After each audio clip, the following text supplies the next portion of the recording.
a lot to say. And first of all, before we begin, I want you to get comfortable, sit back, and get ready because we're about to have a real conversation, a discussion that you won't hear in mainstream media. Give me a yes or no in the chat, everybody who's watching. Yes or no?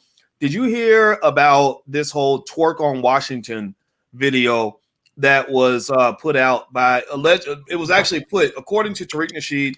Jeff Lightsey Jr. actually brought it to my attention, and Tariq Nasheed brought it to his attention. Yeah. and they showed a screenshot where this video was on the official Black Lives Matter page, and it said twerk on Washington, that they were encouraging a twerk on Washington. And what I want to do before we start the conversation is I'm actually going to show y'all this video.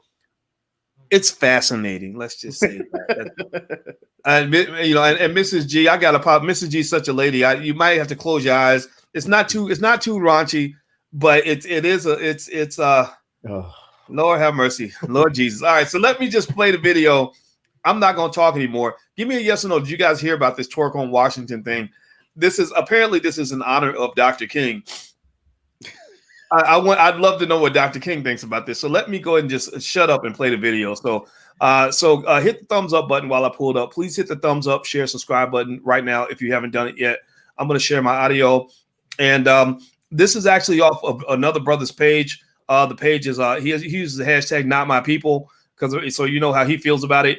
And I'm just going to share the screen and we're going to watch the celebration of MLK Day by Black Lives Matter with a twerk on Washington. And I'm not exaggerating. Here you go.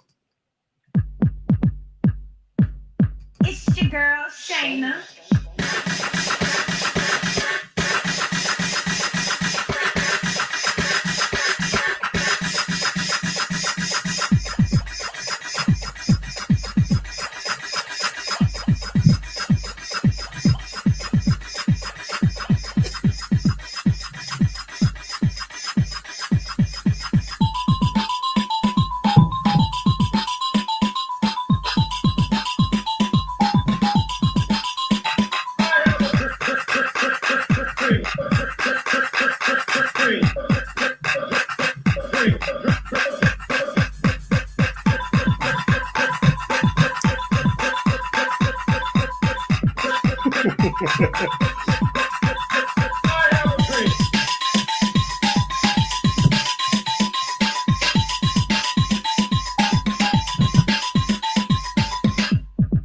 What will go down in history as the greatest demonstration for freedom in the history of our nation.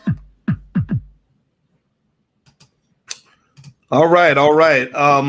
Okay, so before I jump to Mrs. G, ladies first, I'm gonna ask everybody in the panel, describe this video with one word. If you were to describe this with one word, put your one word in here, and I'm gonna see who has the most interesting word to describe. I already see the word sickening from Calvin. I see sad from Lucas, embarrassing from Aisha, OMG. From I think I don't know if it was Tony or Ty. Ty said OMG. Mrs. G, what say you about this video? Mrs. G, can you hear us? Yeah. I say porn. It looks like porn. Okay. It looks like soft core because it's outside and it's available for children to look at. So on too many levels, it's too vulgar to even be considered anything except trying to use sexuality to get something. I don't know what is she trying to get? Liberation. Yeah, she's trying to get freedom. She's trying to get freedom. They even have the Dr. King mix in there with I have a dream. So apparently she's twerking for freedom. Just like remember the Democrats did the whole booties to the pole thing. All right, so let me ask Jeff Lightsey Jr. What do you think this video? Am I overreacting? Maybe we should ignore the video? What do you think? I mean, do you think we should just kind of be like, you know what? That's just Black Lives Matter doing their thing. No, What do you think? no, we can't do that. And the reason, well, the first thing I ever thought about when I saw this video, I don't know if you guys were ever watched the Boondocks way back in the day, but the old Boondocks episode with Dr. King, and he calls out all the black people for all the foolishness basically that they were doing. And, he calls them out and says all kinds of things about them or whatever. And he basically says, I'm headed to Canada because, I've been gone for 40 years and I come back and this is what y'all doing. This is out of control. But the reason why this deserves our attention is because there's a lot of money that goes into Black Lives Matter, the organization, the big time organization. And I hate to say it because I think at the lower level in some of the Black Lives Matter chapters at the different cities across the country, I think they are actually doing great ground roots type work. But there is a bunch of money, millions of dollars, that whoever thinks that they're donating to the black community, that it goes to foolishness like this, right? Like there are people who think they're supporting black folks, or there are black folks think they're supporting black folks or giving back to their community or whatever, that donates to Black Lives Matter, and instead they're donating to stuff like it's working on Washington. Like what is this? This is just foolishness. This is silly. This makes us look silly. This makes you think, okay, when you say the words Black Lives Matter, it's another reason for people to go and say that, man, that organization is a joke, because we got things like twerking on Washington as a hashtag, and so that's why it deserves some sort of attention, because it shouldn't be taking place. Well, Tariq Abdul Khalik, it almost seems to dig into also the fact that there are many people who believe that Black Lives Matter as an organization, that's not really our organization, but that's not as much about the liberation of all black people and what we're trying to build as it is about other secondary issues that relate to a lot of white liberal constructs regarding whether it's LGBT or feminism, things like that. And every now and then they show their hand. What do you think about that, T? That theory? Well, yeah, I strongly do believe it's more of an LGBT feminist movement, and proof of that is when they first started, they had in their charter that they want families without black men. And if you notice in their organization, there's not really any heterosexual black men in any leading position in their organization. If you're not a homosexual black man, you have no space in that. And also, this is what we discussed the other day. This is why Black Lives Matter, these type of organizations get pushed in front of the black community, because it's degeneracy. This is what it is. Everything is playing around, and they got this woman up here twerking. And if you read the little, Instagram post that they had, they said something like, "This is African culture, and white supremacy won't be exploiting black women's bodies," or some nonsense like that. But this is why black people get these stereotypes, and to me, this doesn't even bode well as a good image for black women as well. I mean, this is where the stereotypes come from. The stereotypes. Okay, so Tony, we got Tony Lindsay. Tony's a filmmaker out of Brooklyn, and so Tony, what did you think about this video? I mean, you are a guy that understands creative expression. By the way, Tony has a great film that's very popular, is doing really well, called Where Hearts Lie. And I encourage everybody to support the film and go look for it. It's called Where Hearts Lie. Tony, as a person who believes in freedom of creative expression, where does this particular thing sort of fit into that space? How do we allow creative expression without it sort of undermining more serious movements within the community? Well, first of all, thank you for having me on the show. But I think it gets complicated when we confuse creative expression with steering narratives.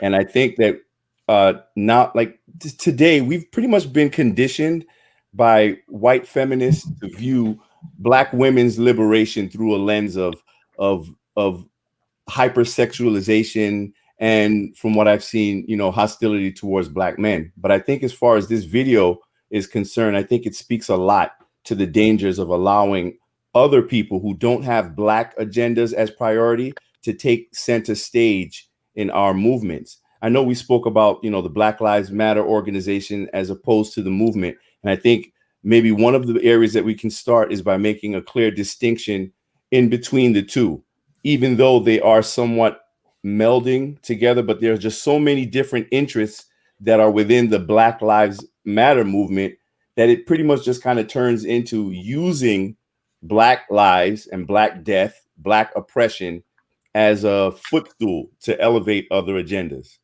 A footstool to elevate other agendas. Wow. That's a very interesting way to describe it. Do me a favor, everybody, hit the thumbs up button if you haven't done it yet. And I'm speaking with an all-Black panel tonight. So on this whole Twerk on Washington concept, that came off the Black Lives Matter official Instagram page. Tariq Nasheed put it up. Thanks to him for sharing this. And then also Jeff Lightsey Jr. brought it to my attention.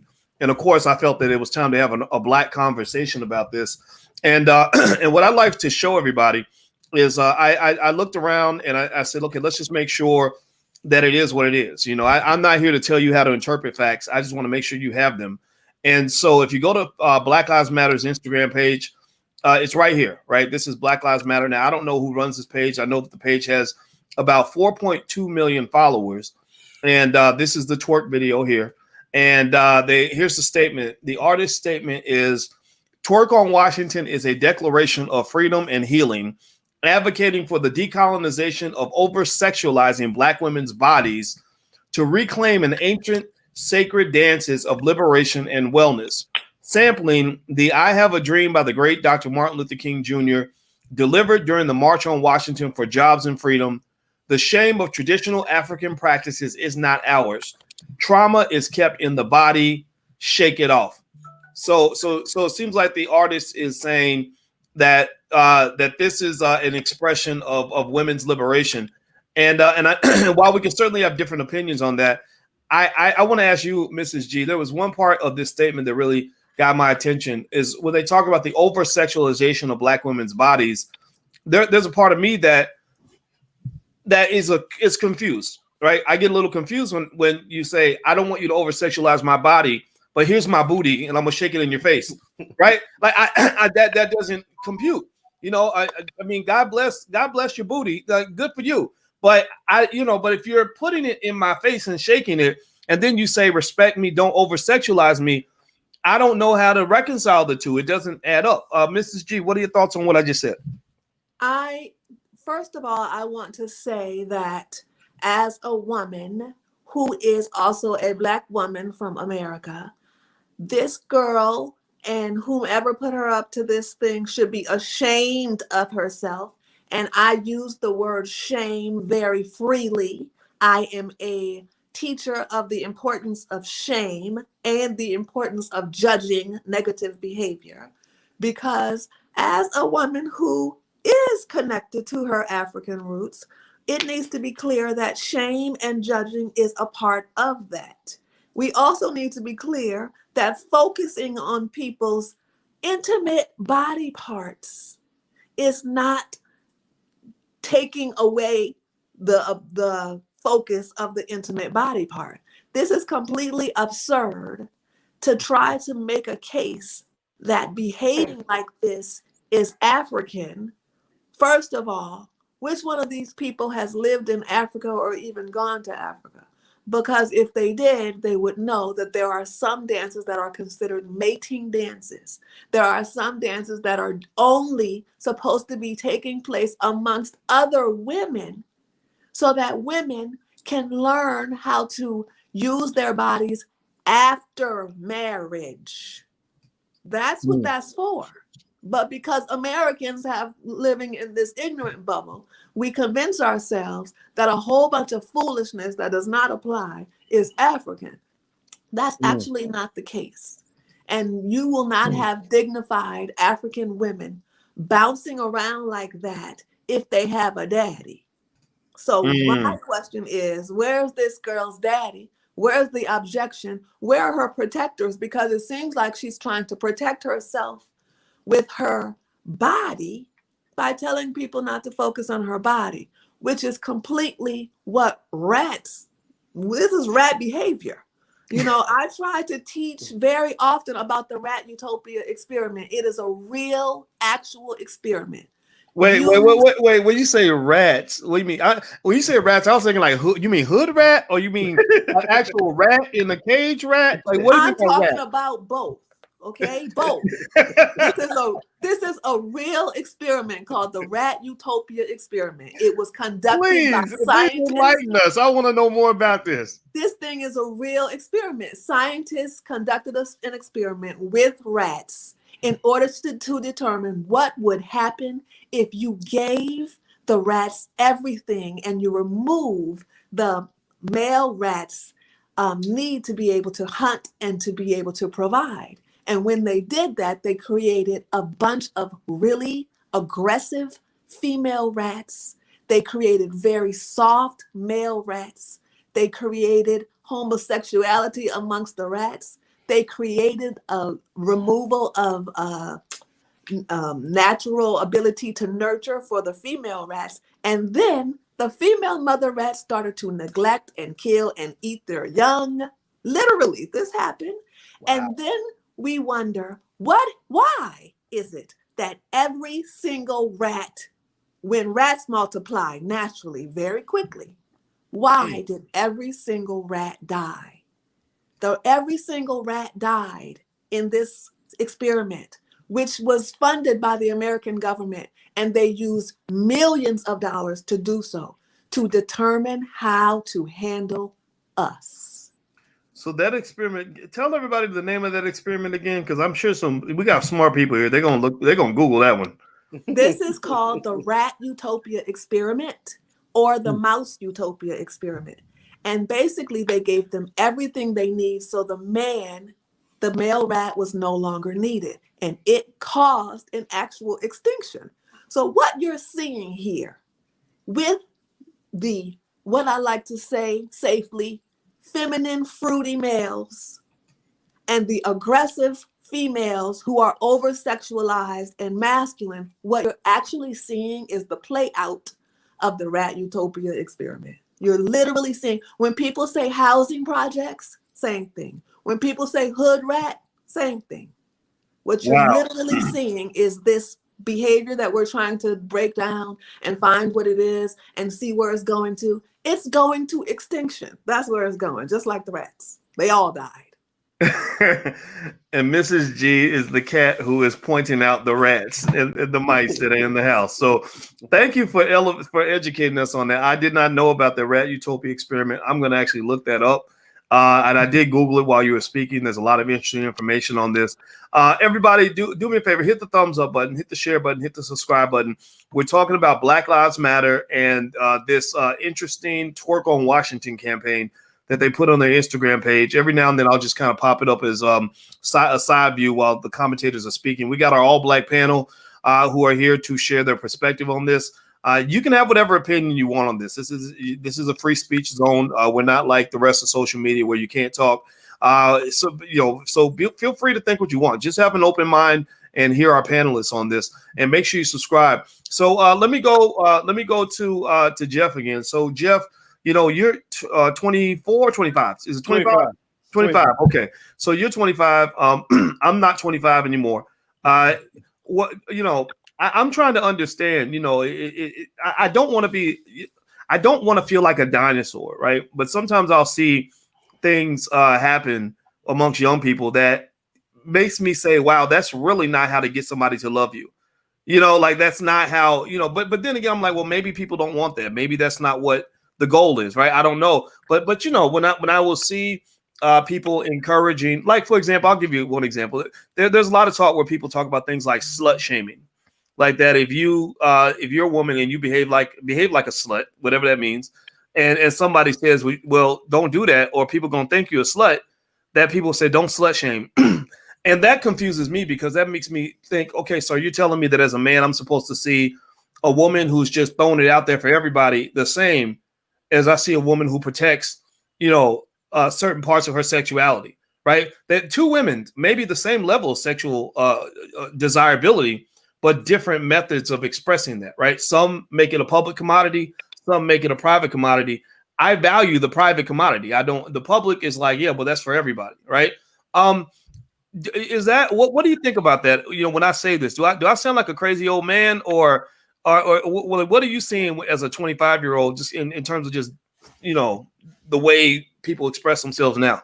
Well, it depends on what demographic you're talking to, right? Like if you're talking to a group of feminists or a group of people who are just super, I guess what they would call themselves for progressing or forward thinking or left wing or whatever, like then yeah, you do sound like an old man because they will tell you times have changed. Yes, times have changed in years, but a lot of values don't change, especially within the Black community. They shouldn't change. Right, like some of the things, just because your grandma who was born in 1930s, that don't mean what she said wasn't true and can't stand the test of time. Like we still pull quotes from MLK or Malcolm or whoever to express ourselves and to show that we've been intellects for a very long time. Like old sayings and quotes, maybe old sayings and quotes, but they still stand the test of time. What's so disgusting about this video is the fact that they actually incorporated the Martin Luther King like speech within the video, right? To make it, to put it a part of their, twerk series or whatever. Like that is just disgusting. That is not what we should be celebrating when we're celebrating one of the greatest minds, the greatest people in the history of this world, right? But that's what is getting pushed. That's what's getting brought to the forefront. Not Martin talking about cut us the check and give us our land, but instead we're getting twerkathons and twerk on Washingtons and all this movie, right? Like I mean, we should be celebrating, and that's the thing. Like one thing that I wanted to talk about was, we should be more basically highlighting a lot of Martin's later speeches, but instead we're having discussions like this about twerking on Washington because an organization with 4 million followers, like this is not like it just got saw by 10 people or 20 people or whatever. 4 million followers of the Black Lives Matter page saw that video or had access to that video, and we're sitting here and we'll have to tell you, like, no, that's not a representation of us, of intelligent Black people, of smart Black people twerking on Washington and all that craziness. That's not, that should be happening at bars and clubs and not in broad daylight publicly at at the Washington Monument or whatever it was on DC. Okay, so Tariq Abdul Khalik, when you see this, and all this is going down, and you've heard what Mrs. G and what Jeff have said about this.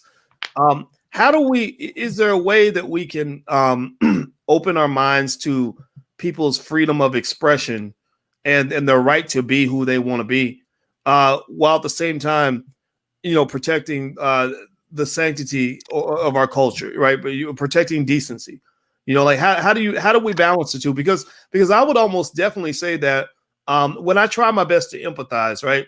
I've learned that the best way to try to resolve conflict is to try your best to empathize. So I'm really trying here, and I do believe that when you go back to the civil rights movements and everything else that's happened, there was kind of a set of restrictions put on women that I personally don't agree with in every way. I feel that sometimes as men, we push ourselves and what we're thinking out to the forefront all the time.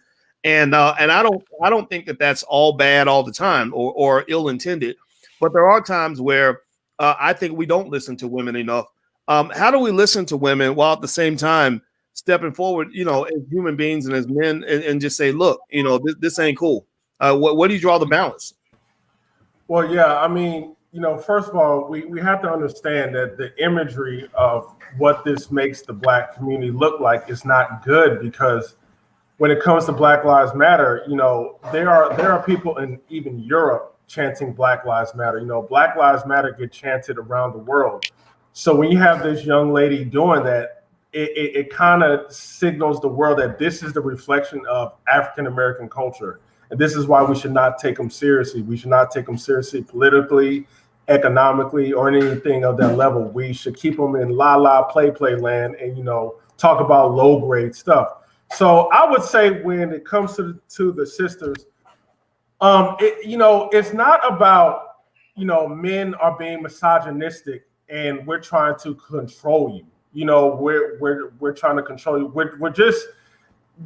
We're trying to set a code, a respectful code in our community of how men and women are supposed to govern themselves, outside of the community, especially for Black people, because we have such a bad imagery, bad stereotypes, and bad stereotypes lead to us being, police specifically focusing on us. When it comes to movie roles or things like that, they put Black people in a certain negative light is because that's how they think we behave. And then you got this young lady perpetuating that. So I think with men, we just got to be firm and logical. and explain to the sisters that what we're trying to do is we're not trying to hurt you. We're just trying to protect your image. Like, you know, you don't want people to call you B's and H's. So we're just trying to protect that image. Well, you know, and everybody who's watching, you can kind of see the twerk. And one thing that's interesting about this video, and Tony, I'll go to you on this. I noticed in this video, if you're watching it, you'll see that like it's almost, to me, it becomes kind of a little buffoonish in that. Yeah, it is. When she's out there twerking, she's not out there with a whole bunch of other people that are doing what she's doing. She's out there by herself in a crowd full of white people as the lone black person who's like twerking up the steps of the Capitol, and just I mean, you know, and you can't help but to just think to yourself, my God, you know, this is humiliating for black people. Like, this is not, you know, when you think about the way the black woman wants to be respected, I can't imagine black women wanting to earn respect in this way. Like, it just really it does come off a little bit clownish. What do you think? What do you say to that, Tony? Yeah, I mean, that was probably the most cringeworthy part of it for me personally, because as a black man who loves black women, you know, why can't we all say that we can have forward thinking but still have some degree of decorum? Like, for you to be going up on these steps, you're by yourself. This is not like a dance routine that's choreographed by some group.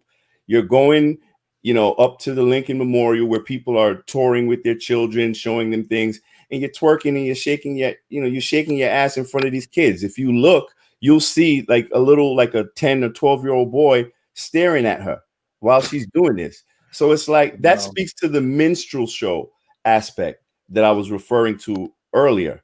And I just got to be frank, you know, I really have a problem with this notion that we have today that black men, or forget black men, that no one can question women when it comes to like the feminist movement, right? But we see that, you know, exacerbated really in the black community when it comes to black men trying to speak with love and protection over black women, right? See, I'm a father. I'm a father of 3 daughters.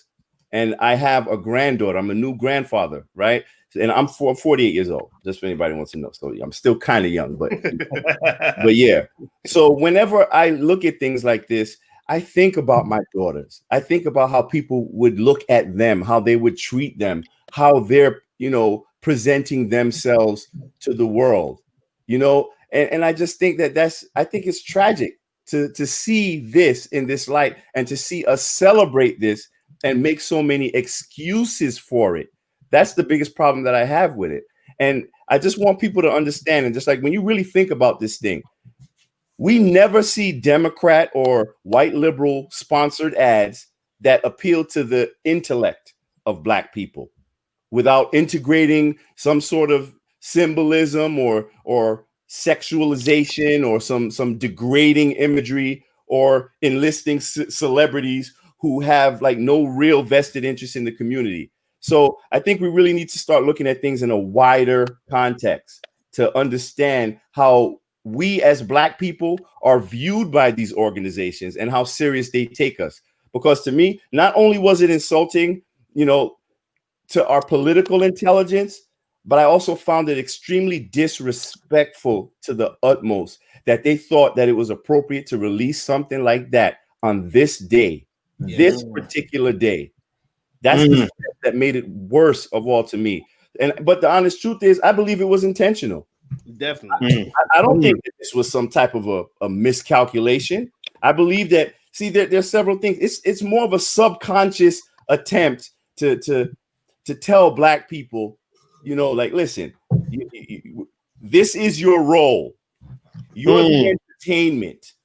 This is who you are right now. But so it's like a clear dumbing down, like a normalization of us just being dumb and having our political IQ at like 10. And I think we really got to wake up out of this, man, because we're in trouble right now. We're in a state of emergency. Wow. Yeah, but go ahead, Mr. G. I would like to say that I think it is incredibly important that we are realistic because right now we are in a state where we don't need to worry about being dumbed down. We are dumbed down. Amen. We don't need to think about how we're going to keep our standard of ethics and standard of behavior. We don't have any more standards. They actually don't exist as a whole anymore. We're sitting here discussing a girl who has a long weave or whatever the thing is down to her waistline, toilet length hair, as if that thing is going to stay clean if she sits down and uses the toilet. The girl has no judgment. The girl is scraping her skin on concrete. She's scraping her skin on concrete. And we do not need to talk about having a conversation with people like this. She's gone. Or as we say in New Orleans, she's gone pecan. She's not worthy of listening to. She's not somebody whose voice we need to be listening to. We need to take people like this and sit them down or move them out. They don't need to be allowed anymore to have their black card. We need to take that black card and put them give them a get back card. Your black card has been revoked.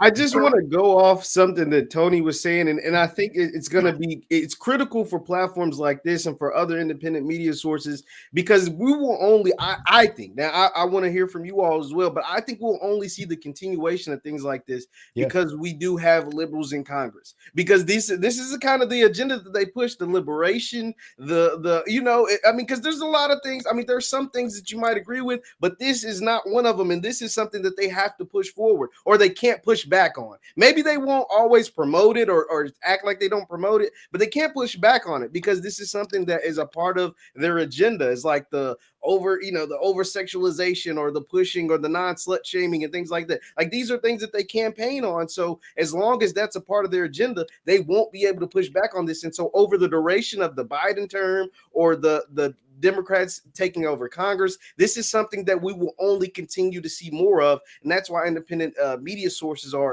very vital in trying to uplift our community. Yes. Well, and the other thing is, the other thing is, I feel like they did this to get some type of white approval, because I noticed these actions usually take place in front of white people.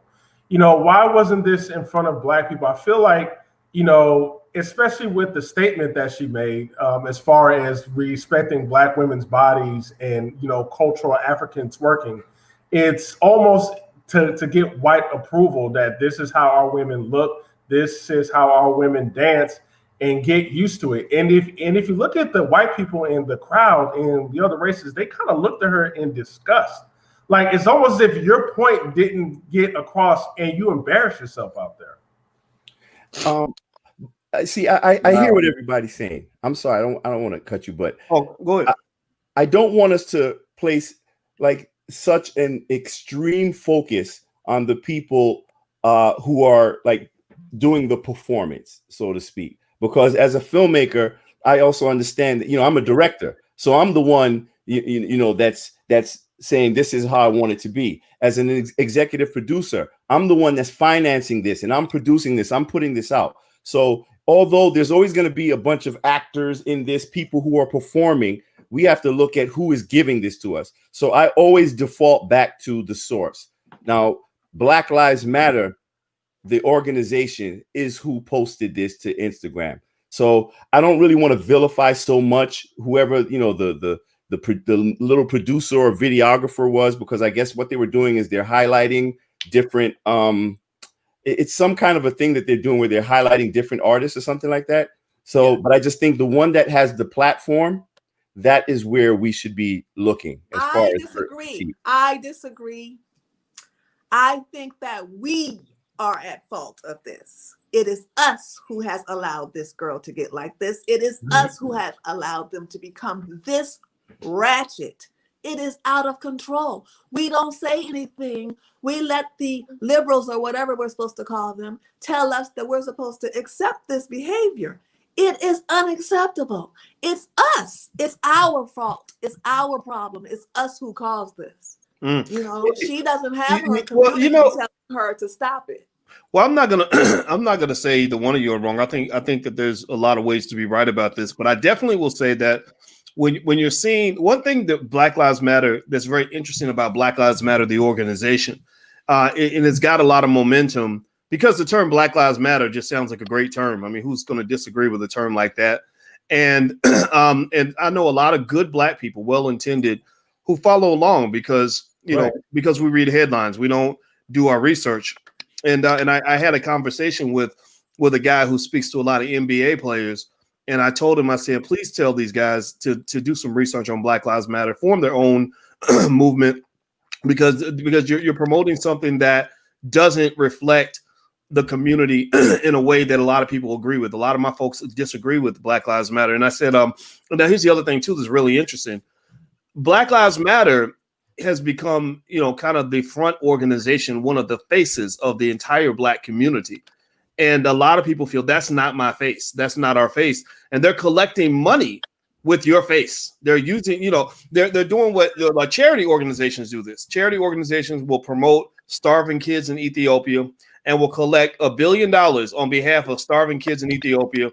And none of those kids' lives get that much better because of the money that was collected. Haiti, when Haiti had an earthquake, Haiti's trauma became the excellent marketing plan, the best marketing plan ever. You got a ton of imagery of people struggling, starving, dying, houses torn apart. And people were going out using this imagery to raise hundreds of millions of dollars on behalf of Haiti. And the Haitian people were saying, we're not getting this money. We have no idea where this money is going. And I see that happening with Black Lives Matter. I mean, even their own chapters have started screaming to the rooftops. I'll find the headlines so you guys can look at this. Some of their own chapters have started coming out saying, wait a minute, you're collecting all this money and we're not seeing this. This is not hitting the Black community. So I can't help but to say, and maybe someone can talk me out of this, but I don't look at Black Lives Matter and say, that's my organization. But I think a lot of white folks say, well, we want to do something better for Black people, so we're going to give money to Black Lives Matter. Any thoughts on that? I see T's really shaking his head, so we'll go to you first. Go ahead, brother. No, that is absolutely true. And this is why they get a lot of love and support, especially from white people and white liberals. And to me, in my own opinion, I feel like white liberals kind of direct that whole Black Lives Matter movement, because if you guys remember in the 2020 election, there was a situation where a Proud Boy got stabbed by a member of the Black Lives Matter. Now, me personally, I think that's more of Antifa. But even then, when you talk about Antifa and how they walk around white people with Black Lives Matter mask on, Black Lives Matter hoodie, the Black Lives Matter flag, waving it while buildings is burning, all of this is kind of like deflecting all of that onto Black people, because when you say Black Lives Matter, you instinctively think about Black people. And I totally agree with Ms. Rowe that Black people are kind of accountable for this, because we never as a collective call this stuff out. A lot of us are even afraid to speak of it because we're afraid to be called sexist and all types of these other names, race traitors. But a lot of us just don't have the courage to just speak out. So yes, this is going to get worse because we have a very complacent Black community. Okay. Well, go ahead, brother. I agree to an extent with that, but we still cannot discount the overwhelming power of the media in this country, especially when you have a government, a media that works basically by proxy of the government to silence all dissenting voices. So I understand that Black people are accountable in many ways for whether it be being afraid to speak up or just kind of just not paying attention. But I just don't want us to get into I always say this. We can't blame like the unfavorable results of like hundreds of years of oppression, racism, and oppression and miseducation on the victims of it. So I understand that there's a level of responsibility and accountability we must take, but we cannot allow that to overshadow the people who we have not been holding accountable this whole entire time. That's why we need to take charge of our education, because that's the only way we get out of this. Because what is the one reason why we keep having this circular debate in our community. Education. We need to take charge of educating our community, our children. We got to start somewhere. I'm sorry. I just get so tired of always going through the same conversations about, and when there's obviously one element that is the force that is holding us back, or that is the continuous force that is pressing back against us as a community. And that's why, like you guys were talking earlier about white liberals and their domination of these movements. I think that Black Lives Matter is the white remix of Black justice.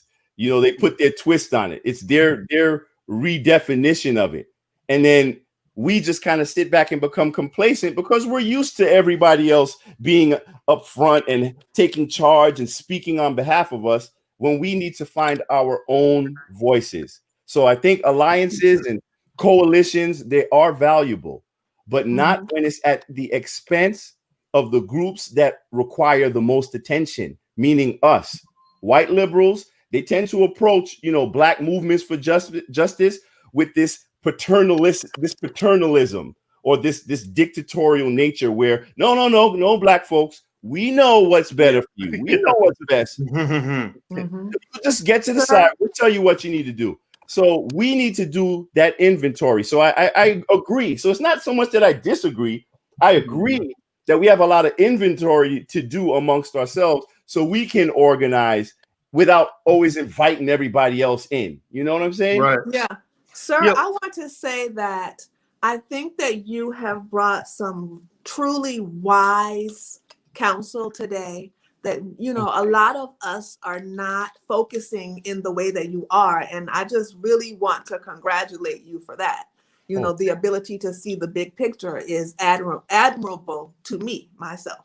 I also want to say that under no circumstances do I believe that this female twerking or whatever it's supposed to be called is actually accountable. I don't actually think she's actually to blame either. I just think that she is not someone whose opinion we should be asking concerning what her, how she thinks things should be played out politically, because I don't believe she has the mental capacity to do so. I believe she's been used as a puppet, and it is unfortunate, but I don't think that we should believe that she has the mental capacity, considering the fact that she has done this, to make sound judgment. I also want to say, because she is in a position, and many, many Black women are in a position where they do not know how to make sound judgment. It is really, really true that the media has a strong hold on our women. Yes. The media has completely brainwashed our women to a point where they don't even have their own opinions. So when you say about education, it is important to understand that, Dr. Watkins here is doing everything he can to bring awareness to people. And that also is so admirable. I want to say that to you, Dr. Watkins, what you're doing here is something that it cannot be stopped. It's too late for someone to try to stop it, which means it's really the perfect time. I'm so happy to be here with you all in this perfect time in history, because as we know, for us to talk like this before was stopped. It is my pleasure to teach. My main purpose in life is to first make sure that my immediate family thrives in an extremely elegant and excellent way. But for our people also, I'm here also to teach. I'm not here just talking. Like, I am not interested in just talking. I am a teacher. We thoroughly teach women how to be re-raised and how to use their actual brain, because all of this other stuff is just embarrassing, monkey, rat-like foolishness. And I am here to be judgmental. I am here to be shaming. And I think that So we need to bring back the judging and the shaming. So you are here for okay. So you're bringing the judging and the shaming, and I think that's okay. Everybody in the chat say yes if you think it's okay for us to judge a little bit and shame a little bit. And actually, if you read Powernomics, Dr. Claude Anderson actually says that as a code of conduct in your you should have boundaries of what is decent and indecent behavior. You should actually have. He often speaks about inappropriate behavior, and I think that's correct. And so, everybody, by the way, we're here with the all black panel. And we're talking about this Black Lives Matter campaign called Twerk on Washington. Oh. And you can kind of see, I'm going to actually flip the screen here so you can actually see some of it. There's a lady who's twerking, and she's twerking to Martin Luther King and all of that. I don't know if y'all can hear it, but it's real deep. Let's just, it's interesting.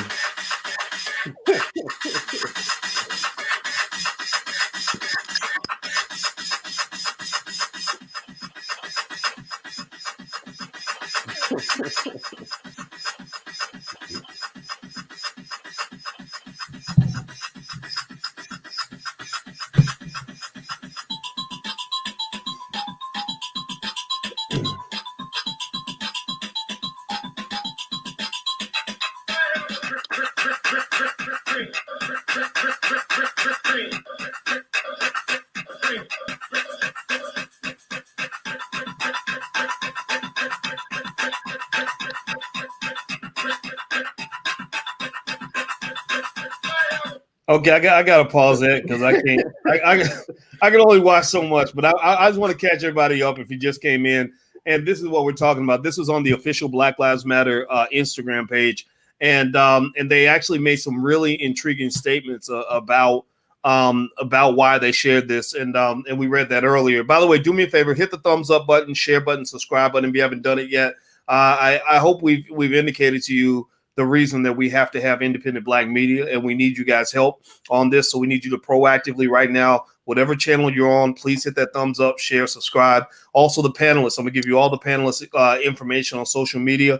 Follow them. We need to create our own leaders in our own community instead of letting other people kind of infiltrate that. Now, with that said, let me ask you all a question about this. I did some research while we were talking about Black Lives Matter and the money. One of the things, you guys know money is my thing. And I found it really intriguing that they were able to use the pain and the trauma of blackness to raise what is probably by now in the billions of dollars. And a lot of people are asking, where did that money go? And more people are asking that question now. And they should be asking that question. This is not an accusation, but it is some information. And I found this article on a site called ABC. It looks like ABC6 News. I don't know what city it's in. But basically, here's what one of the things when Black Lives Matter's leaders were being pressed about the money, they said this, and I'll read this to everybody. Black Lives Matter leaders have dismissed these conspiracy theories as a political disinformation campaign intended to undermine their mission, stressing any donations to the DNC. And I think the conspiracy theory was that they're pretty much the black wing of the Democratic Party, and that this money was going to go toward Democratic Party elections. But they said that the donations to the DNC would have to be publicly reported to the Federal Election Commission. However, they have not released particularly detailed information about where the donations are going. Quote, right now, our programs are focused on civic engagement, expansion of chapters, arts and culture, organizing, and digital advocacy resources and tools. That is a very vague response. I mean, that's super vague. I didn't see anything in there about building black-owned businesses or restoring black families or keeping black communities safe or solving the problems that matter. Anything going towards some sort of reparations-related agenda. And so here's what I want to kind of throw at you. Ro mentioned a word earlier that I wanted to come back to. You said the word porn. And let me tell you why that word triggered me when I saw this thing with this, where they apparently believe that blackness on MLK Day means twerking in front of children, which is inappropriate. I mean, if you want to see how inappropriate that is, imagine if a man was twerking his junk in front of kids on it and saying this represents MLK Day. That if you don't see the visual there, then that's the best I can do for you is to for a minute imagine that if I said that we're going to get a man to twerk his in front of children to celebrate Martin Luther King, y'all would probably want to have that guy arrested, which you should, because that's highly inappropriate. So with that said, I thought that word you used, Ro, it was interesting. It was a trigger word because when you go down that dark rabbit hole of that leftist agenda that's not really built on family values as we know them, it's sort of built on not just the idea of the twerking. That's kind of the beginning. There's a whole lot of other debauchery that goes down that rabbit hole that I'm not even going to speak about, because if I say the words too much, then I'm worried the YouTube censor bots are going to pick me up. So I don't want to do that. But I literally remember when I saw this video, my first thought before I even look at the video was, I was like, my God, please don't let this be a man. You know, because we don't know that literally, we literally could have just been watching a man do that, because that's their sort of vision for the world, vision for America. When Biden says that I think an 8-year-old should be allowed to choose their gender, I don't have anything against anybody, but no, I have a child in my house that is 10, and we're not doing that in my house. Right. And don't you bring that crap in my house. You do it in your house if you want to, but that ain't happening in my house. So anybody on the panel can dive in on this. Start with T. I haven't heard from you for a minute, T. What do you think about what I said? I talked about the money, and I talked about just how deep that rabbit hole goes when you talk about that agenda. What are your thoughts on that, and how that's affecting our community and our ability to move forward? Well, yeah, I totally agree with the money part, because Black people, we are wanting to see the results of the advocacy, because the situation is changing as far as Black people and how we are dealing with the cops. Nothing is changing. But for them to be so shadowy about their money, to me, in my opinion, it just seems to be more of these gender social issues where it comes to, educating Black people more about transgenders and, that leftist stuff, the whole feminist stuff. So that, to me, I think that's the future of Black Lives Matter. And, to raise money, if a Black person dies, of course, they're going to be out there marching. But then after that, just push this agenda that makes no sense. And the other thing I just want to respond to, if that was a man doing that, I honestly don't think, I think it'll be worse, as far as we may not even be able to discuss that on this platform, because then they will call us all homophobes and they will censor this. Yep. So if that was a man, it'll be harder to discuss. And unfortunately, it would still be accepted. It would just be accepted. Why can a man do that? All this nonsense. So yeah, that's my thoughts on that situation. Yeah, I think that. Oh, sorry about that. I think it's okay for me. I think it's my right as an American to say, twerking is fine, but it shouldn't be done in front of children. And if you're a man, I do not want to see you twerking. I think that's okay.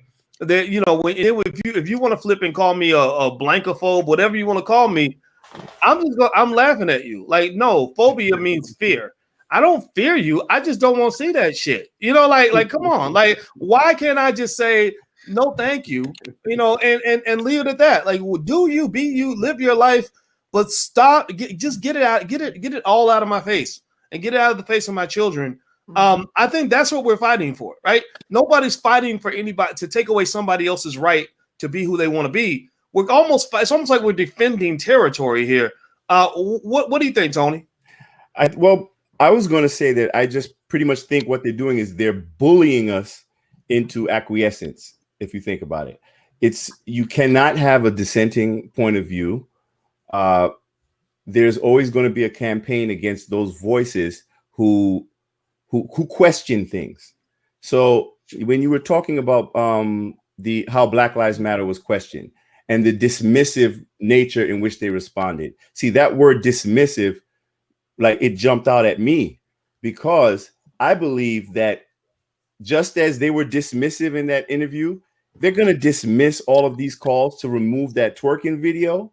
They're going to dismiss any concerns that Black people bring to the Democratic Party, to liberal agendas, to Joe Biden. You've seen how he dismissed all of those, so-called Black leaders in the meeting when he talked to them like they were basically slaves on a plantation. Yes. I think that the veil has been lifted now, and the power has been consolidated so much that they don't even see the need to hide the agenda anymore. It's almost like, what you gonna do about it? We dare you. What you gonna do? It's too late already. That's why, like, you know, when I do my little town halls, I do town halls on my page. I always talk about that we're in a state of emergency. We don't have the luxury of sitting back and just next election, you know. So when you had black people out there saying, listen, leverage your votes, demand something in return, that was important. This is like life and death for us right now. People are, you know, they've been projecting that the Black Wealth Index is headed for like a net value of 0 by 2050. That's a bunch of crap. I predict it's probably closer to like 2030 if we haven't even reached it by now, because after how the response to the pandemic, it's like so much wealth is being extracted, not only from black people now, it's being extracted from everyone. So we're falling into the rich and the poor, like just two classes. And when the lower class tries to speak up in dissent, those who control the media, these large corporations, they have the power to shut everybody up. So I see, from what I see a lot of bullying of, listen, it doesn't matter what you think. We're setting the narrative. We're going to tell you whatever we want to tell you. And that's just how it's going to be. If you had a problem with it, you should have said something before you let us step in and take over. And just to respond to Tony's thing, like you said, so many things can change so fast, right? The fact that Biden, Kamala, and the Democrats and everybody are in office for 4 years, we've seen, they haven't even been inaugurated yet. We've already seen the immigration, the legalization thing on the table. We've seen them talk crazy to the civil rights leaders who talked about doing something for the black community, but their first response then was COVID response, and now it's immigration. And instead of like organizations like Black Lives Matter, whoever pushing, whether it's reparations, pushing things for our community, pushing getting our money and quoting MLK on getting our check, right? Getting our land, getting what's deserved to us. We're sitting here talking about them pushing a narrative of liberation of twerking on Washington, right? Like we're having this discussion instead. And that's like you said, that's a distraction, but that type of stuff is only going to be ramped up. And that type of stuff can continue to happen over the duration of at least 4 years. And instead of, like you said, leveraging our vote and leveraging what power we had during this last election cycle, we were too busy trying to fight getting kids out of cages, and too busy trying to fight for LGBT, and too busy trying to fight for, you know, transgender or whoever, instead of fighting for our damn selves, right? Too busy trying to fight COVID. And they didn't come to help us. That's, you know what I mean? Like I get it. Like police shootings can be a problem or whatever, but there's a lot more black on black shootings than there are police shootings, right? Like, I know that kids in cages is sad, but your net value or your wealth being 0 in 20 years is a lot worse, right? Like, I know immigration and all of that it sounds good on paper, but if you let 11 million immigrants come in, your black wealth, like Tony said, is going to be 0 way before 2050. Right, like way before 2050. And so that's why I think it's so important. Like that last election cycle was important, but even still to this day, coming together and finally realizing that some of this stuff doesn't benefit you or your community is should be priority number one over everything else. Right. Well, you know, I think it's a great point. You know, you threw in there, and I keep as you all are talking about a lot of this, I keep on thinking about that money piece. And I did some research on it, and according to the Economist, who does a lot of research on this sort of thing, they claim that the Black Lives Matter organization and related causes has raised $10.6 billion. Now, I'm not going to put that kind of number on top of their head because that's a big number, and I wonder what they mean by related causes, but I'm going to assume if they gather $1 billion, then my God, I mean that right there is a nice amount of money. And if it's 5 or 6 billion or more, you're talking about insane amounts of money. And what I've been reading is that there's just not a lot of clear transparency, not a lot of clear accountability. Almost like they're doing a big, gigantic Umar Johnson on the whole black community, except worse, literally out here just, I mean, you know, like, I'm sorry, we got to call it for what it is. You know, I mean, don't get mad at what Umar did. Maybe he got $1 million. You're talking about $10 billion right now that is unaccounted for, right? You know, where are the receipts? What is going on with this? And I think it's important. And it was always something where I was always sort of careful, because I have so many friends that just love that term Black Lives Matter, and they say the term, they'll put it on a shirt, and it's a slogan we can all believe in. But I think it's time that we make a clear, help people have a clear understanding. There's a difference between the slogan and the organization. The same thing happened with ADOS.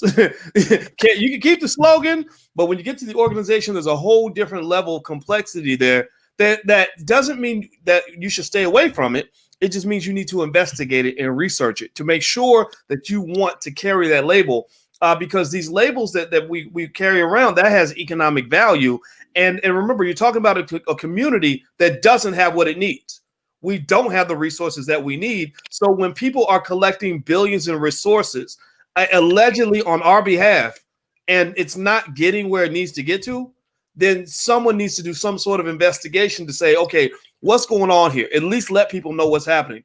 So I'd like for all the panelists actually to give like your final thought, maybe 90 seconds. I'll let you have the floor individually. We'll start with Mrs. G, ladies first. And before we do that, though, I'd like for everybody, if you could, please help us build this Black media. We are trying to expand.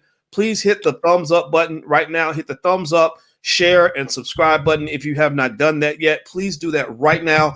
Also, subscribe at drboystv.com, because that is the place for intelligent Black people. So if you're ignorant, go somewhere else. If you're intelligent, then you are here. You are home. This is where we're gonna challenge your thinking. You do not have to agree with us. We just want you to think. That's it. I know we're gonna tell you what to think. We just want you to use your brain. All right. So, Mrs. G, your final thoughts on twerking on. Just so y'all know, while you're giving your final thoughts, I might give a little side roll of the twerking scene, just so everybody can get caught up. And so I hope that doesn't distract you too much. But Mrs. G, ladies first. What are your final thoughts on the twerk on Washington and Black Lives Matter? What are your thoughts? Overall, I really think that this is a bigger picture concerning the fact that we are still begging and seeking for the white daddy to save us, and it really is never going to happen. Nobody white is going to save us. We cannot keep thinking that we have, a Black family and a white Jesus. This is going to go way, way, way too far. We need to save ourselves. We need to stop expecting these people to care about us with a vote, with a dollar, with an organization. They don't care. They're worried about themselves. They're never going to care. And all we need to do is focus on caring about ourselves and find out that in reality, this is their territory. And so many of us want to fight and say that we have built America and we're going to stay and fight for it. Yes, we have built America, but America is a prison. And who wants to fight to stay living in a prison? All right, Mrs. G, thank you for those kind words. Jeff Lightsey Jr., your final thoughts. Just my final thoughts are, it was a sad thing to see this video, especially in the remix of a Martin Luther King speech, and especially on MLK Day.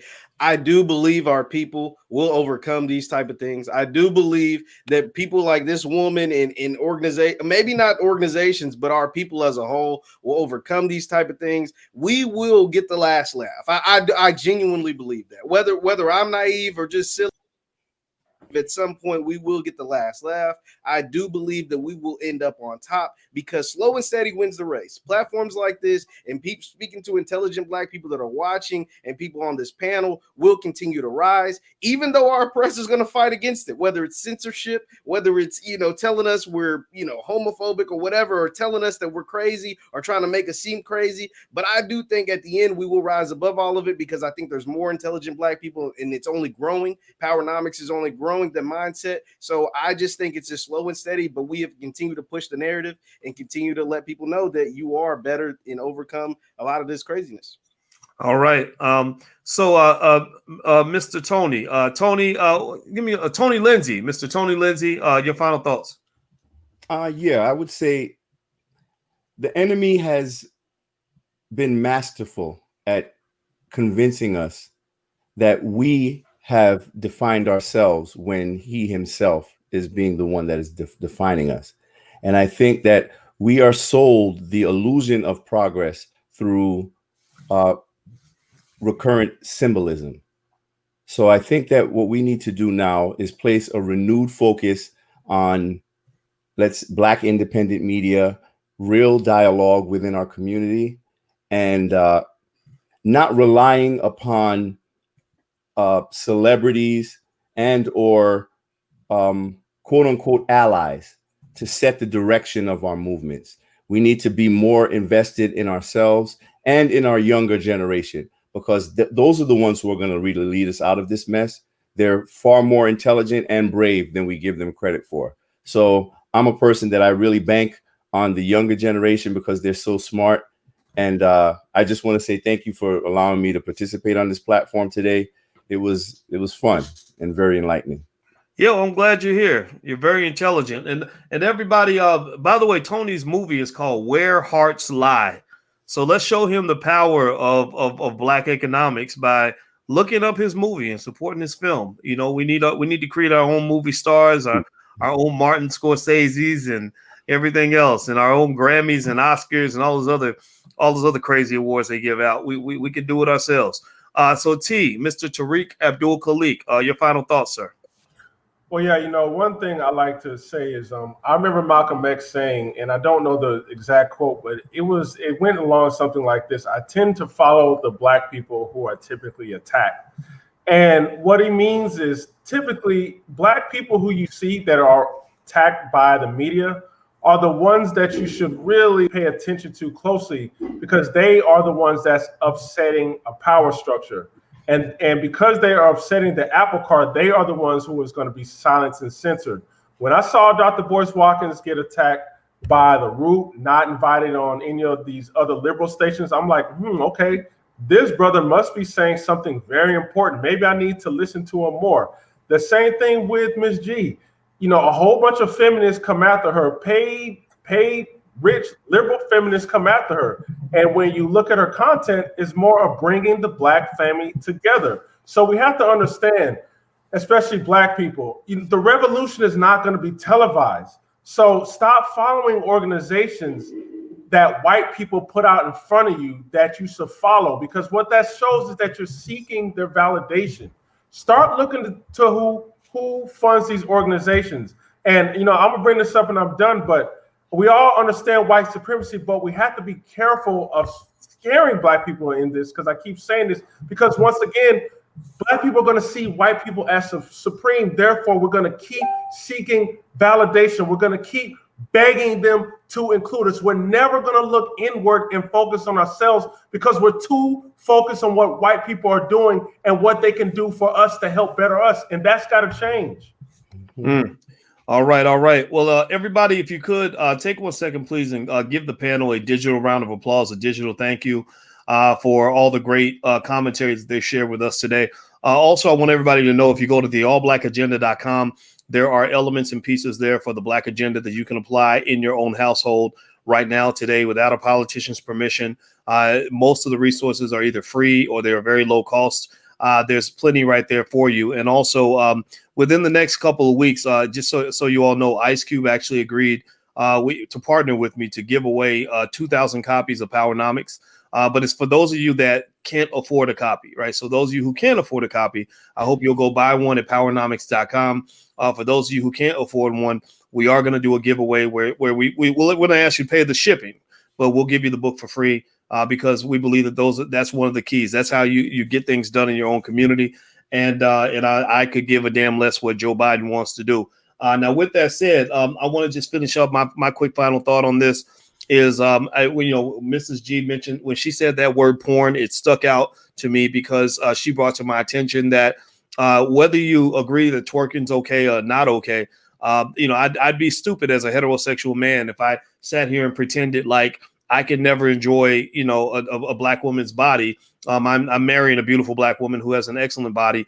But one thing that we would not approve of is the idea of twerking in front of children, you know, swinging your junk in front of a child, and then claiming you're representing the Black community at the same time. And then at the same time, claiming you're celebrating Dr. Martin Luther King's legacy, who's one of our most distinguished citizens in all of history of this community. I think it's okay for us as a community to stand up and say, Black Lives Matter. You know, we're not going to right now challenge you too much about that $10.6 billion that you've allegedly collected on our behalf. We'll get to that later. But at the very beginning, don't you go around putting dirt on our name like that. Don't you go around representing us. If you do that, we're going to treat you no differently the way we treat the KKK. If you behave that way and you're using blackness and you are engaged in debauchery and embarrassing behavior in the name of blackness, you are doing more damage than the Klan ever could. Because if the Klansmen put that on their Instagram page, nobody will pay attention. But when Black Lives Matter does it, and it's affecting all of us, you are spilling your nonsense, your mental illness, your sickness, your debauchery onto the rest of us. And we do not need people like you using that $10 billion that you stole from the Black community to mass market the disrespect of Black women, the traumatization of Black children, and just a very ugly, disturbing, stereotypical mess of an image of our community. So if you behave that way, you are not of us. You're not one of us, and we're not going to accept that. So that's my position on it, and that's what it is. And feel free to agree or disagree, but that's where we're going to be. So thank you again to the panel. It was wonderful to speak to all of you, and thank you all for hanging out with us. Please have a good night. And what the word for today is reparations. So put the word reparations in the chat so we can get refocused. They owe us $15 trillion. So they need to go ahead and cut the check. So thank you guys for hanging out. Have a good night, and we'll see you soon. Take care. Bye-bye. Bye.